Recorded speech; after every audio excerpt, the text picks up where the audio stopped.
유대 종교 지도자들은 스스로 의롭고 경건하다고 자부했습니다. 그리고 그런 의식을 가지고 백성들 그들의 지도자로 군림했습니다. 그 모습이 예수님 보시기에 위선이다 라고 말씀하셨어요. 23장 이후부터는, 그리고 23장 후반부부터는 그들에게 화 있을진저 라고 저주까지 하셨어요. 유대 종교 지도자들은 자신들의 종교적인 경건하다고 생각하는 잣대, 이것으로 예수님을 비난했어. 왜? 예수님이 자기들의 안전, 욕구, 지위, 경제적인 부, 이런 모든 것들에게 부대끼는 말씀을 하니까 어떻게 해서든지 간에 예수님을 깎아내리고 수치를 주려고 했어요. 그러나 오히려 예수님은 그들이 말하는 성경을 근거로 하나님의 의도대로 말씀을 합니다. 이제는 종교 지도자들이 예수님과 대화를 안 합니다. 왜 그렇습니까? 이제는 예수를 제거해야 되겠다라는 생각을 했기 때문에 대화가 단절된 것이 지난주까지의 시간이에요. 그런 가운데에 예수님이 제자들에게 말씀합니다. 구원자 예수님은 무리와 제자들에게 어떤 의지를 가지고 제자들에게 논리적으로 말씀하는 거예요. 예수님의 의지는 어떤 의지였을까? 그 마음 안에는 하나님 나라를 선포한 그 나라가 그들에게 누려지고 지금 여기서부터 하나님의 나라를 경험하고 어떤 상황과 어떤 환경이 돼도 하나님이 이기게 해주심을, 하나님의 방법에 따라 이기게 해주심을 너희가 누리고 경험해라, 이런 마음으로 예수님이 오늘도 말씀하는 거예요. 가장 중요한 스피릿은 무엇이냐? 어렵고 힘든 상황, 지금은 그 어떤 것으로도 위로가 되지 않아서 포기하고 싶은 상황일지라도 하나님은 하나님의 방법대로 그것을 이기고 나아가게 해주심을 믿으시기를 바랍니다. 이게 흔들리면 안 돼요. 2절에 서기관들과 바리새인들이 모세의 자리에 앉았으니, 모세의 자리는 율법을 가르치는 자들이 앉는 의자예요. 그 의자는 돌로 만들어졌습니다. 모세의 자리는 모세의 율법을 해석합니다. 가르칩니다. 그 말씀대로 적용하라고 가르치는 위치에 있어요. 그 위치는 권력의 신분을 가지고 있던 서기관들과 바리새인들의 자리였어요. 이들은 선생이나 재판관처럼 율법을 해석하고 판단하고 백성들의 어떤 사건이 있으면 그것을 구분하여 실생활에 적용하도록 가르쳤어요.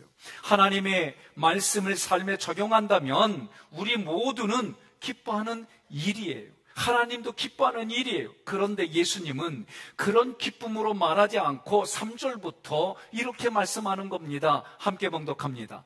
그러므로 무엇이든지 그들이 말하는 바는 행하고 지키되. 아멘. 그러므로 헬라어로 이 접속사는 우위 접속사예요. 지금부터 말하는 내용이 중요하다는 거예요. 그들이 말하는 F는 문법으로 동가정이에요. 이런 것까지 얘기해야 되는 제 현실을 이해해 주시기 바랍니다. 그들이 말하는 내용이, 종교 지도자들이 지금 나에게 말하는 내용이 내가 생각하고 판단하기에는 불확실해요. 내 주장과 반대돼요. 그런 것이 지금 종교 지도자들에 의해서 선포될지라도 말하는 우리는 지금 중간에 쓰였지만 헬라어로 보면 파스라는 단어는 문장의 맨 앞에 나왔어요. 헬라의 원칙이 있습니다. 문장의 최고 앞에 나온 그 단어가 가장 중요하다, 그런 뜻이에요. 대격입니다. 목적이란 얘기입니다. 무슨 말입니까? 내 생각과 내 감정과 내 주장과 반대되고 부대끼는 말일지라도 종교 지도자들이 하나님의 이름으로 말하는 모든 것은 행하고 지키라는 거예요. 제가 1부 때도 그랬고 2부 때도 그랬고 아멘이 안 나오더라고. 자기 자신에게 얘기해요. 내가 그렇게 세구나. 예? 내가 그렇게 세구나. 내 주장하고 다른 거 종교 지도자들이 얘기하는데 거기에 내가 아멘이 안 나오는 거는 나도 모르게 되게 세구나. 따라하세요. 인지오류입니다, 목사님. 왜 김현수 장로님 안 하세요? 다 보인다니까요. 여러분, 이 말은 얘기 뭐냐면, 목사님 그렇게 생각하는 건 인지오류예요. 우리는 하나님의 말씀대로 말하면 다 속으로 아멘 했지 겉으로만 안 한 것뿐이요. 그런 뜻으로 내가 해석한다, 그런 뜻이요. 그런데도 아멘 안 하면 할 수 없어요. 자, 행하고 이 포예오는 종교 지도자들이 말하는 즉시 지금 바로 내가 그들의 말을 받아들여서 순종하여 만들어내는 결과를 말하는 거예요. 지키되 테레오는 복종하는 행위예요. 그래서 이 문장을 보면 포이에사테카이 테레이테 2층 복수 명령형이에요. 기회가 생길 때마다 즉시 행하고 지키고 준수한 것이 지속적으로 계속해서 지킨다, 그런 뜻이에요. 아이고, 또 아멘이 줄어들었네. 두 번째 구절, 그들이 하는 행위는 본받지 말라. 자, 무슨 얘기입니까? 내가 그 사람이 신뢰가 안 가요, 싫어요. 그러면 그 사람이 다 존재를 무시해버려. 이게 우리 인지오류예요. 신기하게도 사람들은 특히 우랄 알타이어를 가지고 있는 한국의 이 같은 한국어뿐만 아니라 우랄 알타이어의 이런 언어를 쓰는 사람들은 이런 특징들이 특별히 있어요. 그 사람이 신뢰가 안 되면 뭔 말을 해도 안 들어. 그런데 오늘 예수님은 그렇게 행동하지 말라는 거예요. 이들이 말하는 거는 무엇이든지 간에 내 생각과 감정과 내 주장과 부대끼더라도 들으라는 거예요. 들으라는 거예요. 본받으라는 거예요. 행하라는 거예요. 지키라는 거예요. 그런데 두 번째 구절 뭐라고 해요? 그들이 하는 행위는 본받지 말라. 어떤 행위이길래 본받지 말라고 그럴까? 이 행위, 헬라어로 에르고는 종교 지도자들의 행위도 있지만은 임무라는 뜻이 있어요. 그 임무가 뭡니까? 율법을 해석하고 율법을 가르치는 거예요. 지키게 하는 거예요. 그런데 이들은 이 임무를 통해서 자신들의 기득권을 누리고 기득권을 누리려는 욕구로 이걸 가져간 거예요. 그 욕구는 자기들의 지위, 자기들의 권세, 자기들의 안전에 대한 욕구예요. 여러분, 내적 지위에 이런 것도 있습니다. 양육 패턴을 공부하다 보면은 아내가 남편을 긁어가지고 심지어 좀 두들겨 맞는 자리까지 만들어, 일부러. 그러면 남편은 자기도 지키려고 했다가 너무 화를 못 이겨갖고 그렇게 만들어. 그렇게 하고 나면 뭐하네? 미안해. 그래가지고 원하는 거 얘기해. 다 사줄게. 또 이렇게 만들어. 그래갖고 그 여인이 그럴 때마다 캐럿 다이아몬드 저기 멀리 있는 데서 털로 만든 거, 이런 양육 패턴도 있어요. 어린애들이 일부러 얻어맞을 짓을 해. 그리고 그걸 이용해가지고 자기 욕구 채워. 이런 형태예요. 그러니 지금 이들은 자신들의 그 욕구가 뭐였어요? 자기들의 안전, 지위, 자기들의 권세, 자기들이 가지고 있는 부, 이거를 유지하려고 하는 욕구예요. 그런데 이 욕구를 뭐를 통해 채웠어요? 전통, 조상들의 전통, 성경과 관련 없는 조상들의 전통, 하나님의 의도대가 아닌 자기들의 의도대로 해석한 율법을 가르쳐서 이거를 채워간 거예요. 예수님은 이러한 것을 따르지 말라라고 말씀하는 거예요. 세 번째 구절, 그들은 말만 하고 행하지 아니하며. 말만 한다, 이 뜻은 지금도 능동적으로 그렇게 가르치고 있다는 거예요. 행하지 아니하면은 말만 하고 행동으로는 행하지 않는 모습이에요. 하나님의 말씀은 우리에게 생명을 공급해 주세요. 그 생명의 공급을 받은 사람들은 하나님의 사람으로 온전하게 세워져요. 온전하게 세워져서 뭐 하느냐? 봉사와 헌신을 하는 거예요. 그 결과 예수님을 믿는 사람들이 돌아오는 거예요. 예수 믿었기 때문에, 예수님 믿는 사람들 때문에 상처받았던 사람들이 돌아오는 거예요. 그러나 종교 지도자들은 하나님의 생명이 공급받지 않았기 때문에 형식만 남았어요. 자기의 외적인 것만 강조해요. 내가 지켰다는 행위만 가지고 있어요. 이게 자기 의예요. 이것 가지고 너는 안 했지? 정죄합니다. 나는 지켰는데 넌 안 지켰지? 정죄합니다. 나는 옳은데 너는 옳지 않아? 그러면서 정죄하는 거예요. 여러분들은 어떻습니까? 제가 이 구절 때문에 오늘 2부 때 결단했어요. 2부 때 어떤 결단했느냐? 이제 뒤쪽에 섬김이 나오는데, 야, 내가 오늘 이 말씀으로 말만 하고 행하지 않은 걸 섬김으로 행해야지. 그리고 2부 때 공식적으로 제가 선포했어요. 1부 때 못했어요. 안 했어요. 근데 2부 때는 찔려갖고 제가 선포했어요. 아내를 섬길 것이며 자녀들, 형제를 내가 섬길 것이며. 야, 아멘 안 해줘 감사합니다. 해주면 내가 힘들었는데 제가 2부 때 이거 정말 선포했어요. 제가 그래서 어떤 때는 의도가 이것 좀 해봐 그러면 아들 중에 하나가 아빠 나도 힘들어 아빠가 해. 화가 되게 났어요. 그래서 곧 싸움 했거든. 근데 내가 그렇게 할 때만 그래 힘드니 나도 힘든데 내가 할게. 이거는 속으로 새키고. 만약에 우리 애들이 아빠는 손 없어? 아빠는 발 없어? 만약에 이렇게 했다면 나도 감정으로 했을지 몰라요. 그런데 아빠 나 진짜 힘들어. 아빠 이거 들어주기가 어려워. 내가 이 소리를 듣고 처음에는 감정으로 받아들였는데 생각을 하고 또 생각을 하면서 오늘 이 결단하기까지 임진왜란 이후에 지금까지 걸린 거예요. 여러분, 제가 오늘 말씀을 함축적으로 드리는 얘기예요. 어디서부터 합니까? 주님과 내가 먼저 연합하고, 그리고 첫 번째 현장이 부부, 세 번째 현장이 자녀들, 네 번째 현장이 내가 밖에서 생활하는 노사와의 관계 속에서. 이것이 뭐다? 영적 전쟁이다. 그리고 마지막은 뭐요? 주의 종과 나의 관계 속에서 이 말씀을 어떻게 흘려보내고 열매를 맺을까? 이게 에베소서의 결론이에요. 여러분, 오늘 이 말씀에서도 4절을 보니까 무거운 짐을 묶어 사람의 어깨에 지우되, 무거운 짐은 율법의 짐입니다. 묶어 데시메오는 지금 족쇄로 채웠다는 거예요. 자기 힘으로는 이거를 풀어낼 수가 없어요. 율법을 의무와 책임으로 족쇄를 채워서 어디에 묶었느냐? 사람의 어깨에 묶었다, 그 얘기예요. 여러분, 여기다 묶었는데 어떻게 고정시켰다는 거예요. 얼마나 무거울까? 얼마나 부담으로 살았을까? 제가 이 말씀 준비하면서 저도 뒤돌아보았어요. 결혼하고 여러 가지가 먹고 마시고 살아가고 이런 여러 가지가 좋을 때는 괜찮았어요. 위기가 있습니다.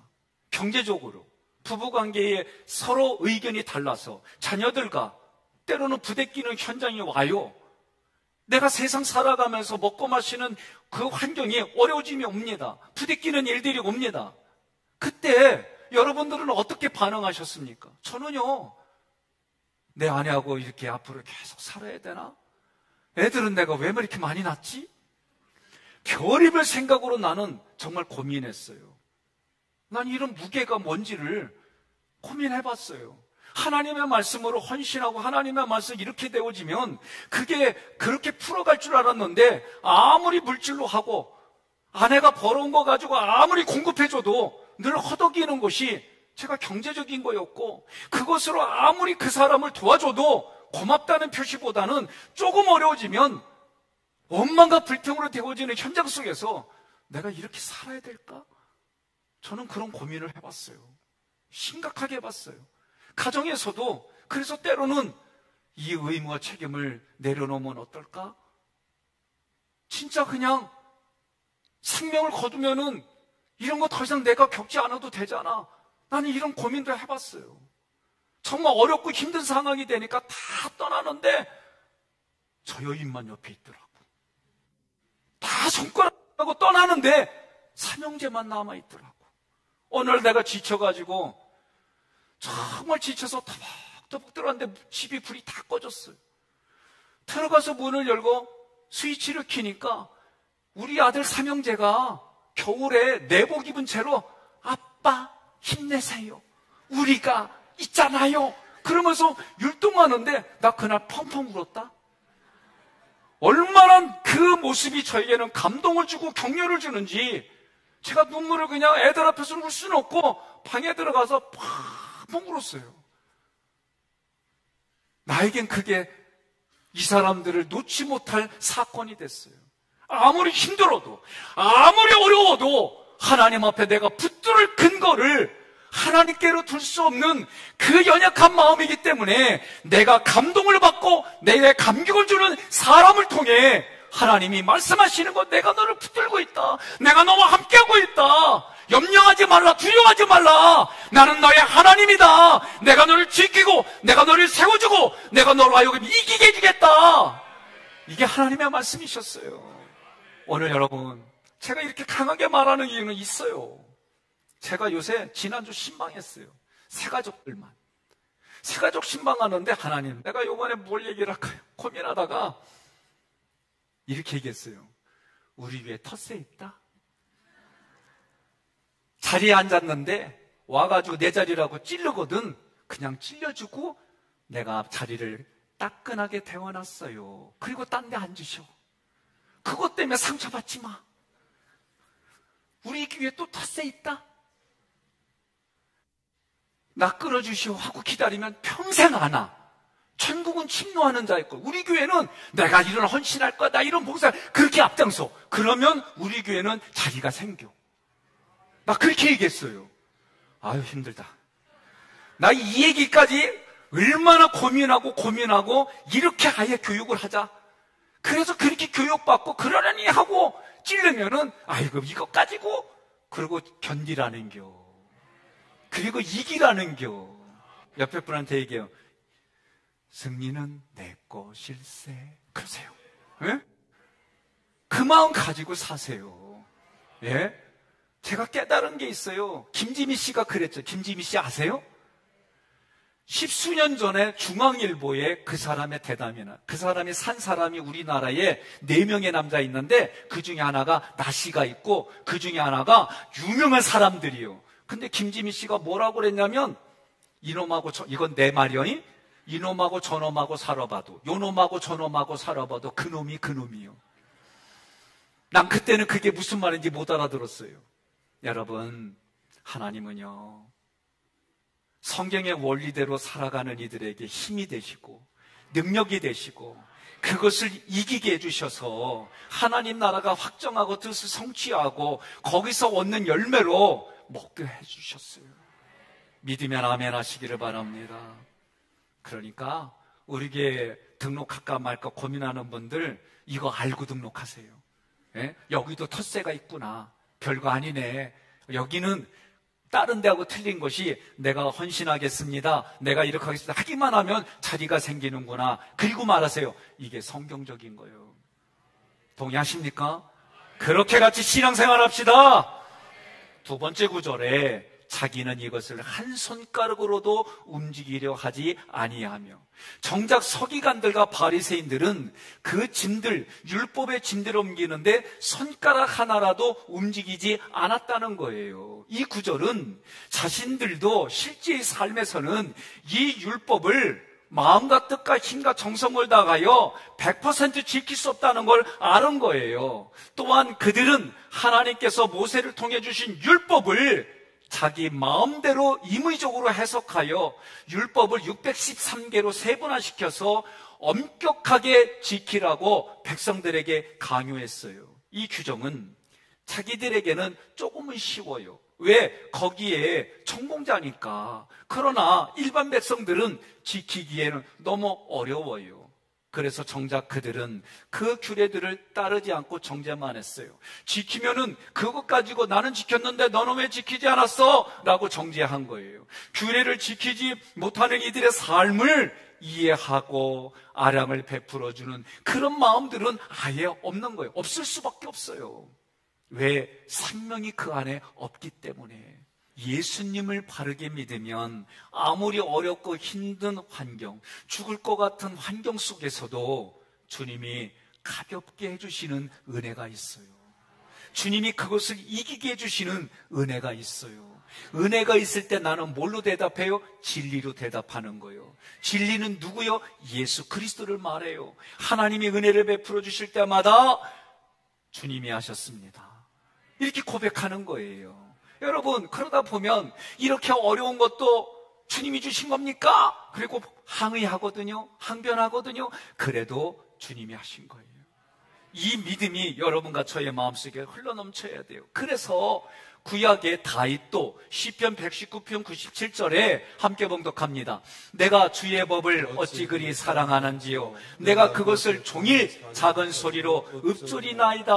아멘. 말씀을 붙들고 이기면 죽을 것 같은 자리에서, 가정이 깨질 것 같은 자리에서, 직장에서 망할 것 같은 자리에서 하나님이 세워주시고 이기게 해주심을 경험하시기를 주님의 이름으로 건면하며 축복합니다.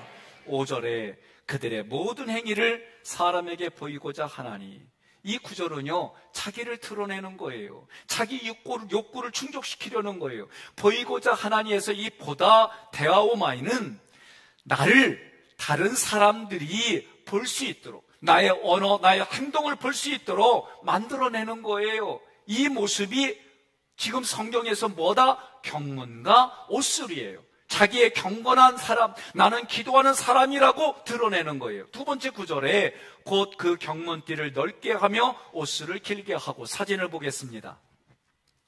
이 사람이 이마에 경문을 달았어요. 왼손팔에 경문을 묶었어요. 자, 경문이 어떤 거냐? 구체적으로 두 번째 사진 보겠습니다. 이거요. 상자요. 어떤 상자냐? 양피지에다가 성경 구절을 쓴 구절을 담아서 묶어가지고 이마에 달고 손에다가 묶는 거예요. 이게 경문이에요.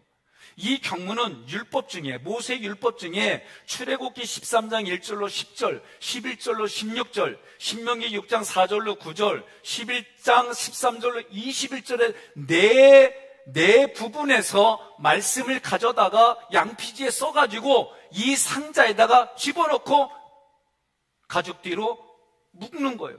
여기를 묶는 거예요. 자, 이 사람들이 이렇게 하는 이유가 뭐냐?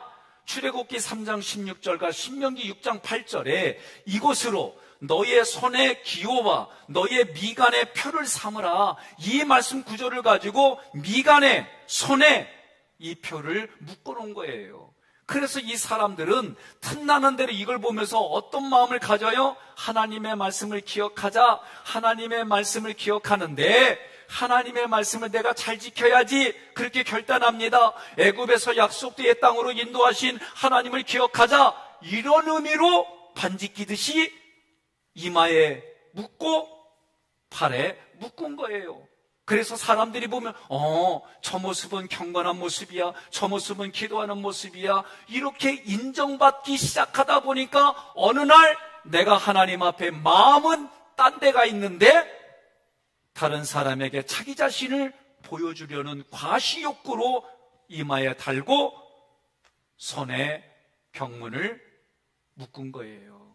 여러분, 중요합니다. 왜 이마에 찹니까? 내가 지적으로 동의하고 모든 지식을 동원해서 하나님께 충성하겠다. 팔뚝에 하는 것은 내 힘과 능력을 다해서 하나님만 섬기겠다, 그런 의미예요. 어떤 일이 있어도 반지를 빼지 않는 이유가 뭐요? 내가 어떤 상황 속에서도 이 사람을 사랑하는 마음을 여기에 담아서 그렇게 했단 말이죠. 네? 여러분, 옷술도 마찬가지예요. 조금 아까 사진 속에 그 남자가 보자기를 뒤집어 썼어요. 그 가장자리에 옷술이 붙어 있어요. 이 옷술을 점점 더 크게 했어요. 왜? 기도할 때 이걸 덮고 기도했단 말이죠. 그러니 정신은 사라지고 율법의 형식만 남아있어요. 이 모습을 성경은 뭐라고 하느냐? 디모데후서 3장 5절 함께 봉독합니다. 경건의 모양은 있으나 경건의 능력은 부인하니 이 같은 자들에게서 내가 돌아서라는 거예요. 왜? 경건의 능력이 없기 때문에. 6절, 잔치의 윗자리와 회당의 높은 자리와, 잔치의 윗자리는 상석이에요. 회당의 높은 자리는 율법을 넣어두는 개 앞에 있는 의자예요. 안 볼 수가 없어요. 누구든지 오면 거기를 볼 수밖에 없어요. 그 자리에 앉아 있으면 사람들은 경외심을 가지고 대우했어요. 존경을 받으려고 하는 그 마음이 없어도 그 자리에 앉아 있는 사람 그 자체로 경외심을 가지고 인사했어요. 그런데 그런 행동은 하지도 않고 대접받으려고 하는 그 마음만 가지고 그 자리에 앉아 있다는 거예요. 6절은 한마디로 유대 종교 지도자들이 높아지고자 하는 마음, 끝없는 명예욕을 가지고 있다는 거예요. 7절에 시장에서 문안받는 것과 사람에게 랍비라 칭함을 받는 것을 좋아하느니라. 제가 대학교 다닐 때에 지치고 힘들면 대전천 위에 흥국생명으로부터 아주 그냥 쫙 시장들이 있어요. 거기까지 걸어가가지고 학교에서 그냥 한 바퀴 돌아요. 그러면 서로 자기 물건을 팔려고 총각, 잘생긴 총각 이리 와봐. 막 저를 불러요. 그러면은 불러가지고 뭐 다 팔아먹으려고 저를 불러요. 그러면 저는 네, 그러고 그냥 돌아. 한 3바퀴 돌면은 저놈 또 왔네 하고 쳐다보지도 않어. 그런 마음으로 시장에 간 게 아니라는 거예요. 시장에 갔다는 것은 사람들이 자기에게 집중하고 문안받고 자기를 존경하는 마음으로 랍비여 오셨습니까? 이런 소리 들으려고 간 거예요. 예수님의 눈에는 그 모습이 외식이다, 교만한 모습이다. 우리는 깊이 생각해야 됩니다.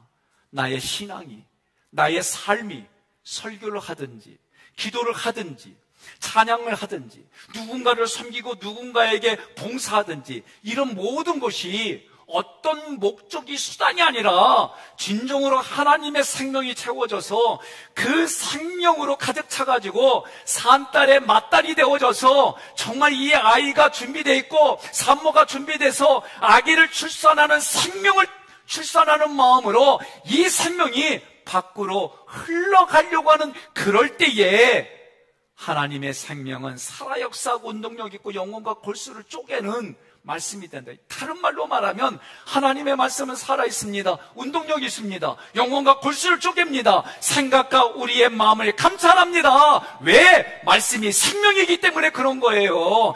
그 말씀이 내 안에 있고 내가 아무리 어렵고 힘들어도 말씀을 붙들고 기도하면 하나님이 그 생명을 부어주심을 믿으시기를 바랍니다. 8절에 예수님이 하시는 말씀입니다. 그러나 너희는 랍비라 칭함을 받지 말라. 오히려 너희는 너희 자신이 내 마음속의 생각과 감정이 존경받을 만한 스승으로 생각하지 말라는 거예요. 내 마음속으로 됐다 이 정도면 이런 생각 갖지 말라는 거예요. 이렇게 쓰면 내가 당연히 대우받아야지 이런 생각 갖지 말라는 거예요. 왜? 2번째 구절에 너희 선생은 하나요 너희는 다 형제니라. 여기서 이 선생은 요한복음 13장 13절 함께 봉독합니다. 너희가 나를 선생이라 또는 주라 하니 너희 말이 옳도다. 내가 그러하도다. 예수님이 하시는 말씀이에요. 너희가 나를 선생이라 부르고 너희가 나를 주님이라 부르는데 맞아, 예수님이 하신 거예요. 그러니 너희 선생은 너희 앞에 있는 나 예수는 하나다라고 말씀하는 거예요. 너희는 다 형제니라. 이 말씀은 얘기가 뭡니까? 너희에게 성경을 가르치는 가정교사는 너희 앞에 있는 예수 그리스도 한 분뿐이야. 너희는 하나님 앞에 다 형제야. 그러므로 서로에게 선생으로 서지 말라라고 얘기하는 거예요. 9절에 보니까 뭐라고 그래요? 땅에 있는 자를 아버지라 하지 말라. 저는 이거 갖고 부대꼈어요. 그 전에 이 말씀의 의도를 몰라가지고 아니 그러면 내가 홍길동인가? 그 얘기는 아버지를 아버지라고 말하지 못하고 그 당시에 서자들은 첩에서 난 자녀들은 아버지를 아버지라고 못 불렀어요. 뭐라고 불렀어요? 대감. 엄마를 뭐라 불렀어요? 마님. 이게 그 당시의 모습이에요. 그러니까 내가 이 말씀 듣고 아니 우리 아버지가 백자 청자 숫자 아버지인데 아버지를 땅에 있는 자를 혈통의 아버지를 아버지라 하지 말라? 그럼 뭐라고 불러야지? 한동안 이 고민했어요. 참 내가 생각해도 고민 바르게 얘기만 해줘도 고민할 필요가 없는데 여기서 말하는 아버지는 우리 육체 혈통의 아버지를 말하는 게 아니에요. 아버지, 이 당시의 아버지는 어떤 분야에든지 최고의 권위를 가진 사람에게 아버지라고 불렀어요.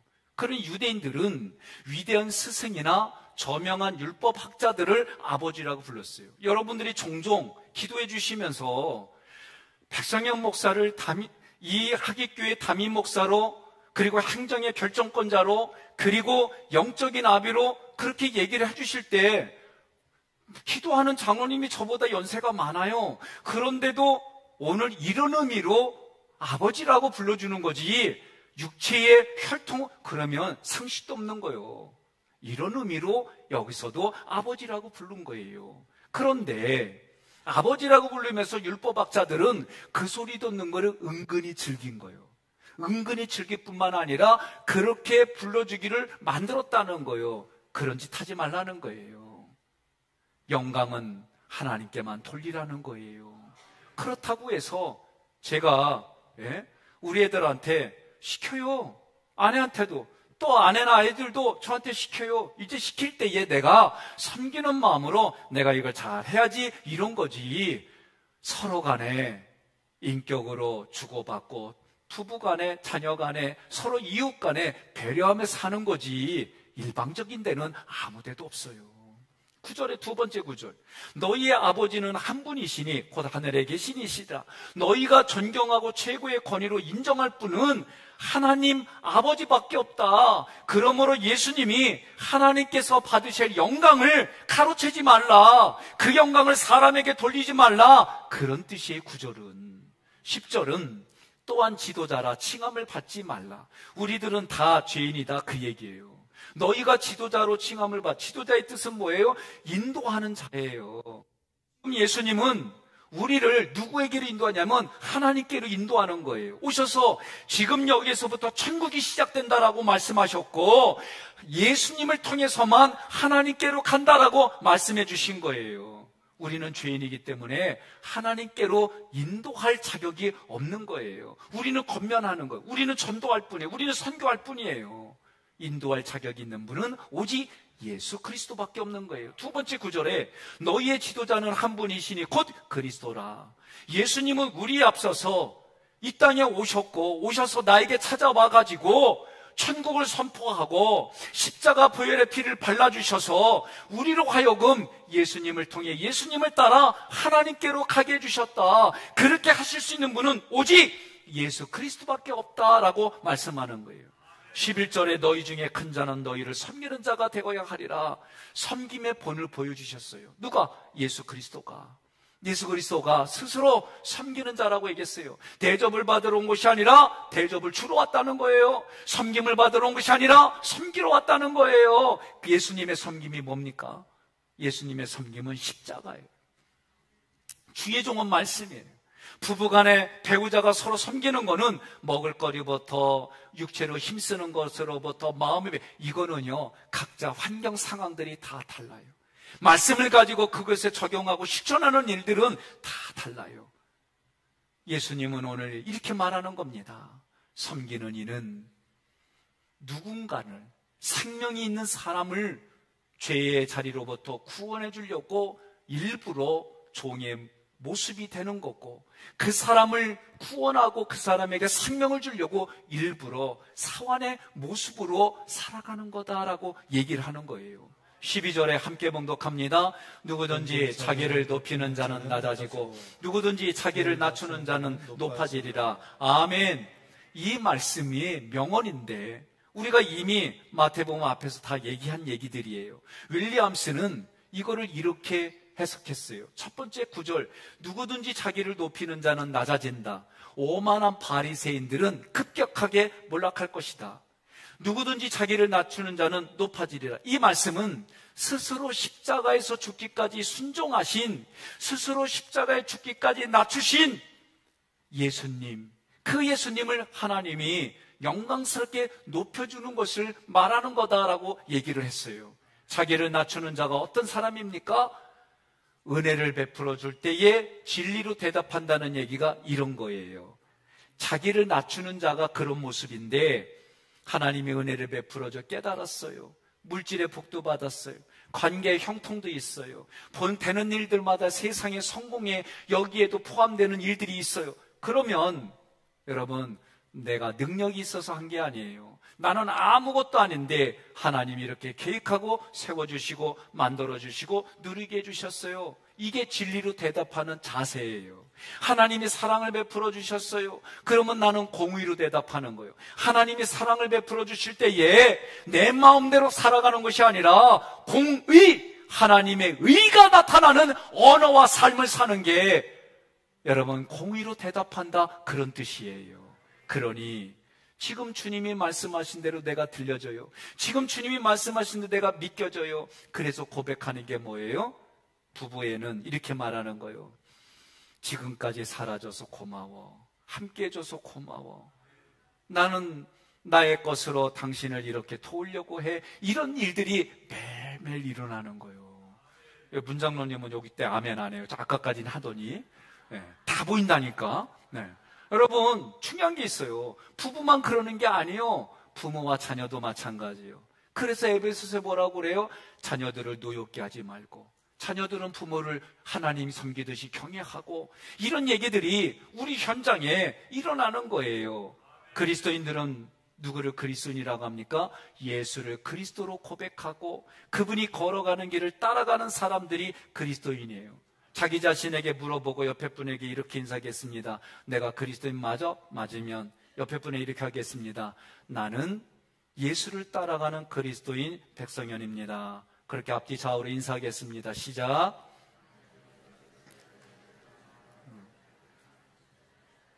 예수님께서 자신을 십자가에 내어주시기까지 성경은 그거를 낮추시는 모습이다라고 했어요. 그러면 우리도 예수님처럼 자기를 낮추는 거예요. 섬김의 자리로 나가는 거예요. 왜? 예수님이 그렇게 보여주셨으니까. 예수님은 본래 하나님이세요. 그러나 하나님과 동등된 자리를 요구하지 않았어요. 사람의 모습을 입은 게 종의 형상을 입은 거예요. 이 땅에 오셨어요. 나를 찾아오셨어요. 십자가에 죽기까지, 이게 낮추시고 이게 하나님 말씀에 복종한 모습이에요. 자, 지금까지는 예수님이 죽고 나를 살렸다면, 지금까지는 부모님이 희생하고 헌신하고 나를 양육했다면, 이제부터는 내가 성장했기 때문에, 내가 성숙했기 때문에 하나님의 의도를 알아채서 하나님이 말씀하시기 전에 오른쪽으로 갈 것을 알아서 내가 오른쪽으로 같이 보조에 맞춰 가는 거예요. 그래서 이제는 내가 죽고 예수님이 사는 인생, 이제는 내가 부모님을 양육하고 책임지겠다고 하는 마음을 갖는 것, 내가 이제부터는 여기 책임지고 살아가겠습니다. 이것이 여러분 성경의 신앙의 이야기고 그것이 하나님이 주시는 이야기예요. 동의하십니까? 아멘입니까? 언제까지 사단과 마귀와 그들의 전략에 속아서 우리의 현장의 현상만 바라보고 눈물을 흘리며 사는 것이 아니라, 이제는 그것을 간파하고 주님이 주시는 힘과 능력으로 하나님을 의지하며 믿음으로, 이제는 상처로 받아들인 게 아니라 이제는 약선전하면 안 되는데 마대컷을 발라주면서 이기게 해주고, 보다듬어주고, 그것이 배우자에게, 자녀에게, 내 이웃에게, 내가 살아가는 노사의 관계 속에서, 주의 종과 내 양의 관계 속에서 그렇게 살아갑시다. 그렇게 살아갑시다. 그렇게 이깁시다. 옆에 분에 이럽시다. 이기자, 이기자, 이기자. 그랬더니 2부 때에 목사님 27사단 나왔어요? 아니, 27사는 인사가 이거요. 이기자! 이거요. 충성 대신에 우리 옆 사람에 다시 한번 이깁시다. 이기게 해주십니다. 오늘부터 여러분 기도할 때에 그렇게 낮추고 섬김의 자리로 갔더니 내 삶 속에 문제가 내 무릎 앞에 무릎 꿇고, 빛의 아들인 빛의 딸인 내 앞에 어둠의 영들이 무릎을 꿇고, 그런 일들이 매일매일 거품 일어나듯이 여러분의 삶에 그렇게 풍성하시기를 주님의 이름으로 권면하며 축복합니다.